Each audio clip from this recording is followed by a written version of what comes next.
All right, Daniel, to start with, going to be talking about Celtic. Now, what's the current situation, please, with the goalkeeper position? And what's the latest, please, in terms of Celtic's pursuit of a new number one? Well, there are so many names, Lewis, being mentioned for a new goalkeeper. There have been reports this week that a deal has been agreed with Fenerbahce for the Croatian international Dominik Libakovic, but those reports appear to be well off the mark, from what I'm being told. I think the fee that was quoted in the report from Turkish media was around £7 or £8 million, which I think is completely realistic for a keeper playing in the Turkish Super League. But I have to imagine, but even if that wasn't an issue, that wages would be an immediate stumbling block. And also, I really can't see Jose Mourinho letting a goalkeeper go of such quality, particularly when he is just in the door. At Fenerbahce, don't get me wrong, we all know he could probably get virtually any goalkeeper he wanted if the money was available, considering his contacts and obviously his history in the game. He did make a couple of mistakes at the Euros, but he's clearly a top-level goalkeeper. To be the number one for Croatia is no mean feat. Obviously they've gone out of the tournament, which was unexpected, I think, in a lot of senses. Obviously, the end of a sort of golden generation with probably Modric's last tournament. But they've been such a fantastic feature of international football for a few years. So as I say, to be their number one is again no mean feat whatsoever. It would be a major coup if Celtic could pull it off. There's a big hole to fill with Joe Hart leaving. He was linked last summer. It looked far more realistic then. But Celtic clearly and understandably saw no reason to make a move for a guy who has to be a first choice goalkeeper when Joe Hart was still at the club. There's been some chatter over exactly what Celtic knew this time last year about Joe Hart's future. He was obviously out of contract this summer, regardless of whether he chose to retire or not.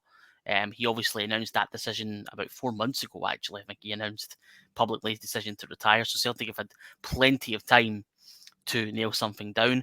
What I would say is I would not be surprised if Celtic are monitoring the European Championships for a new goalkeeper. It's something Celtic have done many times over the years across different managers, is looking at players who stand out at tournaments.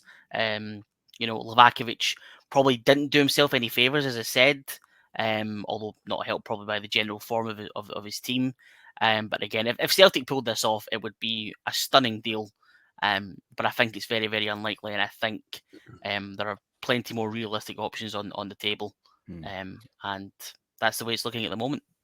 Paul, one name that's been mentioned at the Euros has been Martin Dubravka, currently at Newcastle. And given his age, 35, how long could you see him playing at Celtic Park? Would that be an ideal signing to replace Joe Hart, or should they potentially be looking at someone longer from a longevity point of view? Well, it depends what they're able to do, doesn't it? It depends what deals they can get over the line financially, where they're at, and what they can spend. Dubravka's a good goalkeeper. We saw this season that he got his opportunity because of the injury to Nick Pope. He's a decent goalkeeper. I think he let in goals this year where you wouldn't necessarily point the finger and say it's a goalkeeper mistake. Whereas if Nick Pope was in goal or other goalkeeper, that he wouldn't have gone in. Not necessarily mistakes, but just certain positions and different things.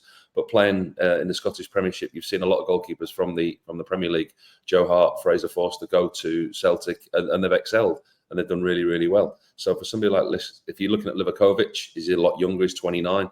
You're going to obviously have to pay a fee for him to get him out of Fenerbahce. He was at Zagreb, played over 205 games, I think, for Zagreb when he went to Fenerbahce this season. So I think he's had one season there. So that would be a difficult deal to do, I think, for a goalkeeper of international standard as well. Dubravka, he's had a taste of playing. Obviously, he's of an age now where his career is winding down, but it depends what he wants personally. He's not going to play this season. Nick Pope's fit. Nick Pope will come back into the side, and there's talk that Newcastle are looking at another goalkeeper to strengthen the ranks because obviously they don't feel it's strong enough, or Dubravka will move on. But one of the goalkeepers that Newcastle linked with is Mamardashvili, the Georgian goalkeeper, and he's been outstanding this tournament. And if Celtic could hijack a deal for him, listen, that's not going to be easy. He played for Valencia last season, and for me, he was probably La Liga's goalkeeper of the tournament. And the way that he's played in this tournament for Georgia, I think there'll be a lot of teams around Europe standing up and taking notice. If there was any type of opportunity, if Celtic were going to push the boat out and go big, I mean, this kid's really good, really good. He's still only 23 years old, 6'6", dominates his box, makes some great saves. That type of signing would be a real statement signing. But Dubravka would be a good option. But it's only short term. They're going to be in this situation again at the end of next season or the season after. And Daniel, to pick up on one name that's sort of been circling for a long time about Adam Eder, we saw he posted a cryptic Instagram story, sort of putting in a little green heart in there, playing Don't Worry, Be Happy, quite an iconic song that goes with Celtic. What did you make of his post? And actually, do you think there could be real validity to this deal happening? I mean, in terms of the post, I wouldn't read a lot into it. At the moment, we see players do this all the time. It's such a common feature now, isn't it, of players on social media trying to, encourage a bit of chatter and have a bit of banter with fans and fellow players alike. I think there's genuine validity to a deal happening, but there are a few things, at play here. What we know is, one, Ida is very keen on a return to Celtic. He's made that clear publicly and privately. That's certainly the feeling as well. Two, Brendan Rodgers has made his feelings very, very clear to the board on getting a permanent deal done. Again, that was something he did very publicly after the Scottish Cup final in one of his post-match TV interviews. We could all tell he was quite clearly speaking to Michael Nicholson, the chief executive, and Peter Lawwell, the chairman. He wants Ida to come back, and we can all see why his impact in the second half of the season was significant, and an impact I didn't expect him to have. I don't think a lot of fans expected him to have either. I think three, the players in the squad would like to see him come back. They can see what he brings. He brings a different dynamic to Kyogo Furuhashi. He's certainly a better option in terms of what he brings than Hyung-gyu, for example. Quite similar players, but clearly just better at what he does. But the most important factor is the new Norwich manager, Johannes Thorup, wants to take a look at him during pre-season. He's said that, and there's absolutely no question that his spell at Celtic will have made Norwich feel that there is a prolific goal scorer in there, where I don't think they previously saw that. I know I certainly didn't.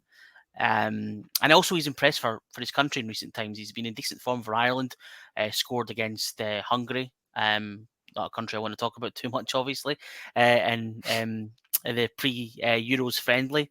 Also scored against Germany as well in a friendly earlier on in the year. So deal's definitely on the table if Norwich are willing to sell, but it's all up to them, really. I think if Norwich are willing to let him go, if the new manager is willing to allow a deal to happen, I think it will happen. But right now, it's a difficult one to do until we know that. And Paul, to pick up on another striker that might be mooted for a return, Odsonne Edouard, currently at Crystal Palace. We know he's changed agent, doesn't look like he's part of Oliver Glasner's plans. What do you think he would cost this summer for Celtic? And would a return actually be sort of really ideal for him going forwards? It wouldn't be a bad option, would it? Because like you say, with Oliver Glasner coming in at Crystal Palace, listen, you can say he's hit the ground running, hasn't he? The biggest credit you can pay him is he changed the team round, as in results and up the table. But actually, there was a different way of playing. They had a real identity under him. And that's one thing when a manager rarely gets a job when a team are doing well. So he took over a really struggling side. He steadied the ship. He got the results, but you could see a real identity change. And Edouard doesn't look like he's part of his plans. So an opportunity to move back north of the border. It could be done, but it's down to finances again.